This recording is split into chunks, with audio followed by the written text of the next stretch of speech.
বাংলাদেশ শিল্পকলা একাডেমির জাতীয় নাট্যশালা মিলনায়তনে অনুষ্ঠিত হয়েছে বিজয়ের জাদু সন্ধ্যা 2025। রবিবার শহীদ বুদ্ধিজীবী দিবস উপলক্ষে এই অনুষ্ঠানের আয়োজন করা হয়।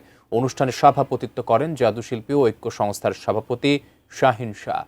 প্রধান অতিথি হিসেবে ছিলেন বিশ্বনন্দিত জাদুশিল্পী ও বীর মুক্তিযোদ্ধা জুয়েল আইচ। উপস্থিত ছিলেন তার সহধর্মিণী জাদুশিল্পী বিপাশা আইচ।